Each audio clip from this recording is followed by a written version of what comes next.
Peace, peace, peace, peace, peace, peace, everyone. This is your sister Rue, MaWu Liza Temple, beautiful upstate New York, Hudson Valley. I'm going live on YouTube, so excuse me if this is a little technical stuff for me. I usually have my partner Nick um, handle all the unread review technical kind of stuff. But I'm here tonight with a special bonus video for the month of Ramadan. So welcome, assalamu alaikum. I hope everyone's Ramadan is going great. Last year, we shared some books via post, and we got a lot of great feedback. So what I wanted to do today was be able to share with you some of the books that I first got a gazillion years ago when I took my Shahada, which was one of the most beautiful days of my life. I tell anyone it changed my life forever. Um, so these are some of the books. Now, I don't know if some of these books are still in print because we are talking over 35 years. So you may be able to find some of these books and other ones you will not. Again, welcome, welcome, welcome. This is your sister Rue with MaWu Liza Temple, sharing with you some of my favorite books to read during not only the month of Ramadan, but also just books that have helped me along the way, along the path, along this journey, because there is a lot of information out there. And unlike what we have now, we have the internet, so people can chit chat back and forth. But back then we had to read everything. We had to read everything. We had to come together in study circles. It was a whole deal. But you know what? I would not change that for one moment. Not that I don't enjoy being here with you like this, but it is something about that opportunity to be able to sit in the room where the atmosphere is about nothing but pure learning and joy, and just trying to better understand how to navigate this life. So one of my first books I want to show, and I'm not going to go into a great detail on these. If it's any that you see that you want more information on, please feel free to reach out on our Instagram at MaWu Liza Temple 1. You can always email at mawulisatemple@gmail.com. And of course, you can comment here and I will be able to see that and get back to you. So, the first book, the Shahadatain. So, this is the La ilaha illallah Muhammad Rasulullah book. This is the thing we say when we accept Islam as our path, as our deen, as our way of life. This book here was written by, this is book one, and it's written by Dr. Salah Salah. And it's a great book. And what I tell people is one of the things that I used to love is that the books were small. The books were small and they were easy to get through. They were easy to get through. Oh, Denise Flores, I'm sorry you feel that way. You know what I mean? Sorry you feel that way. But we're going to continue anyway. Bless your heart. So, that was the first one, the Shahadatain. So this is for people trying to better understand why you say what you say in terms of accepting Islam, etc. The second book is Why Do We Pray? And this book goes into the different prayers and how we got to be able to recognize what prayers need to be done. This is by Dr. Shuaib Hassan, and it came out in 96. This particular book, 96. And so that's a great one too, one of the favorites. This one here, first book I ever got on Ramadan. It was, as you can see, very thin. These books are thin, small, easy to read, but also they don't intimidate as much. Thank you so much. Thank you for the nail comment. Thank you. Purple, one of my favorite colors. It tells you about Ramadan, the rules of it, diversify issues about it, elements to the fast, etc., etc. So Ramadan rules, right? This one here, as many people accept Islam that are converts, they tend to want to know how to behave. What is expected of them. This is a guide for parents, educators, and Muslim children, and this one is called Muslim Manners, and it talks a lot about, you know what, that is so inappropriate. Bless your heart. Um, it talks about what's necessary to be able to exhibit the type of behaviors that are befitting a Muslim. Um, Another one here, the righteous wife. The righteous wife. The righteous wife. Beautiful book, especially for new Muslims who are going into marriage for the first time, the type of marriage that they have in the Islamic faith. Some of the different things that are expected from you, and how to be able to persevere in a marriage that is Islamically based. This one here, the seeds of righteousness. Seeds of Righteousness. This book here is dedicated to women, about being able to talk to other women about Islam. Again, a lot of, American Muslims becoming converts, they have to talk to their families, their friends, their co-workers, and, sometimes it's hard for them to explain concepts and things like that. So this book is one that helped them to be able to better articulate what it is they are moving into in their practice, in their path. This book here, Honoring the Parents. Honoring the Parents. Honoring the Parents. This one is really, really nice because it kind of helps us. I know for me, it helped me to better understand the relationship with my own mother, and then in the process of raising my own children. Thank you very much. Thank you. I'm not religious either. I just want to put that out there. My background is in comparative religion, and so I give every walk of life its due respect, and all of them have something beautiful to offer, even those who don't believe in anything. So um this offering tonight, like I said, is just some books to be able to help those who are on the path, who may be new to the path. On our unread book review that we do on Saturday, we cover a lot of books, from all types of genres: politics, metaphysics, science, um, poetry, fiction, nonfiction, all of the things. We cover a lot of things. So this night is just a bonus video for those who are interested in these kind of books. So thank you, and I thank you for saying it seemed like to be a good soul. I'm sure you are as well. And honoring the parents here.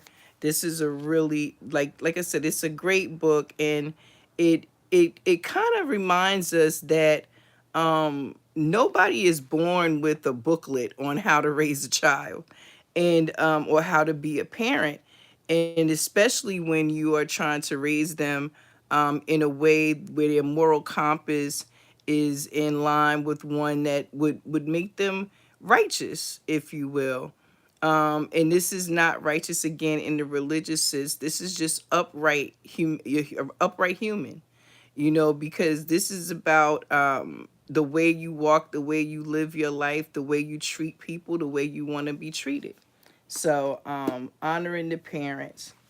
This book is really good for folks who are having newborn babies, and what that process and some of the things, the rituals, and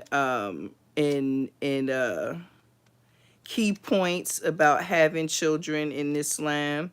um things like naming, and Things like when a child is first born, whispering into the ear that there's only one God.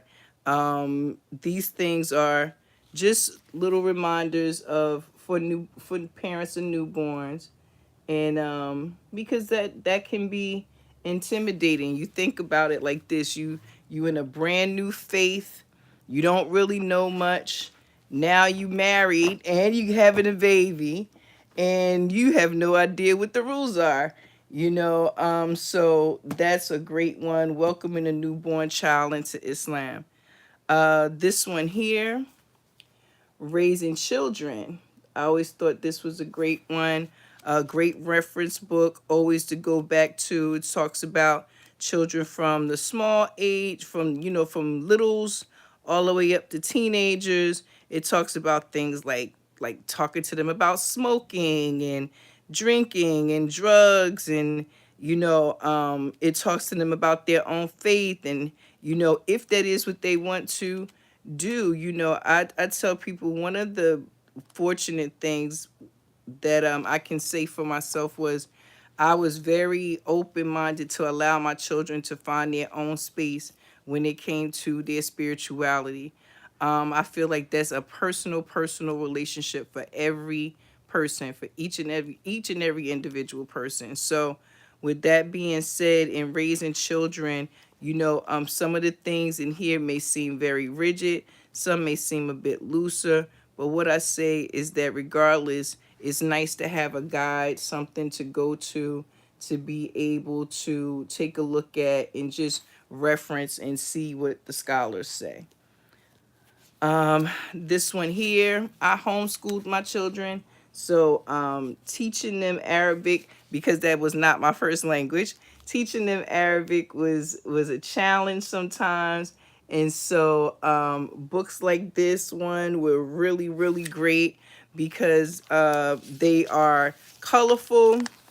They keep the children engaged with color. They have the Arabic, the English, and the transliteration to help them along with their words.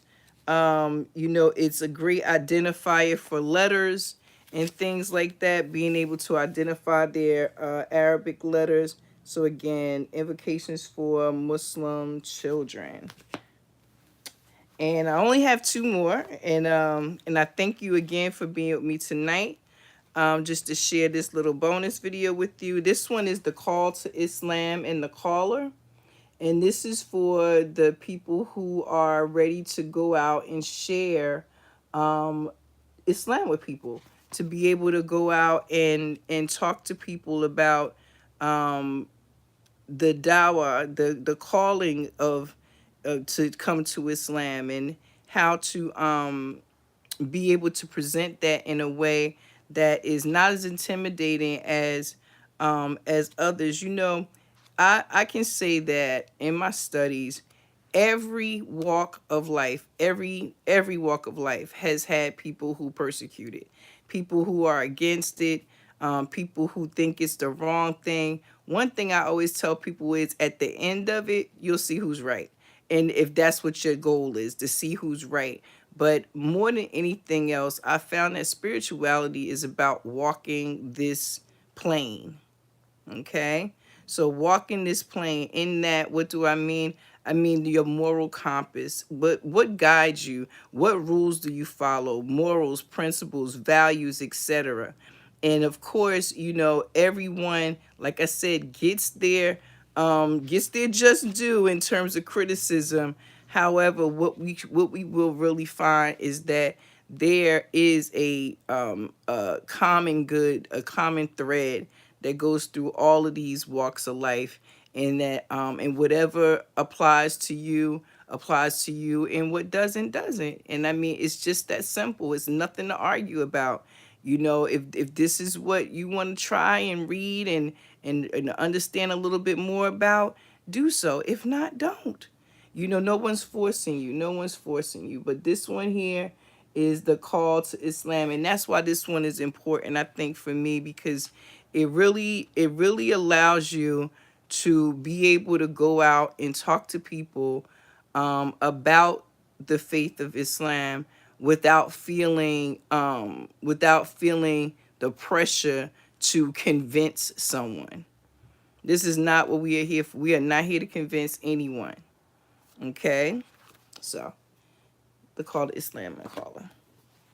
And finally, Muslim unity. This book, why was it so important to me? This book was important to me because when I really started to study Islam, not just only here in the United States but around the world, I saw a lot of disruption. And and again, every group, especially the major religions, every one of them has their people who criticize them. But I really wanted to understand a little bit more about what was the fighting about. What are we fighting about? If we all agree, that goes for Jewish people, Christian people, Muslim people, whoever. If we all agree that there's one God, what are we arguing about? Coming from different backgrounds, different cultures, we worship in different ways. We believe different things. And what is so wrong with that? I really sometimes ask people to sit down and think about, why does it matter to you what somebody else thinks? Why does it matter to you how someone else prays? Why does it matter to you how someone else, follows dietary laws? Why is it? Why is it your problem? If we spent more time focusing on ourselves and our own moral compass, this world would be a different place. So, the final book, Muslim Unity, it talks about the different groups and parties and the disconnect and the connection between the disunity and things like that. What's to be done when things like that come apart, and it's really a great book. So that is my final offering. So again, if any of these books appeal to you and you'd like to know any more about any of them, please don't hesitate to reach out and I can give you more information. Again, some of these books are over 35 years old, so I don't even know if some of them are still in print, but they are some really, really great books to add to your collection if you are looking for some core information for your walk, for your deen. I'm telling you, this is a great little book. Righteous Wife. Muslim Manners. Okay. Ramadan. The Shahadatain. And finally, why do we pray? So, again, I thank you for joining me for this bonus episode of UnRead. Again, this is the Ramadan book review. Just a few books that have been staples in my walk, in my journey. Things that I've shared with people, things that I've learned. And again, everything doesn't always resonate with you. So you have to be okay with thinking for yourself. And you have to be okay with asking questions. And I find that many times people are afraid to ask questions, especially when they're new to something. So, sometimes having books and things to reference are able to help you to formulate questions about some of the things you'd like to know. So, this is your sister Rue, MaWu Liza Temple, beautiful upstate New York, Hudson Valley. UnRead book review bonus video for the month of Ramadan. I thank you, and I look forward to seeing you on Saturday for our UnRead book review with Nick and Rue. Again, if you'd like to reach out, please reach out to us on Instagram at MaWu Liza Temple 1, or you can reach to us through email, mawulisatemple@gmail.com, and of course right here in the comments, and I'll be glad to get back to you. So until next time, thank you and peace.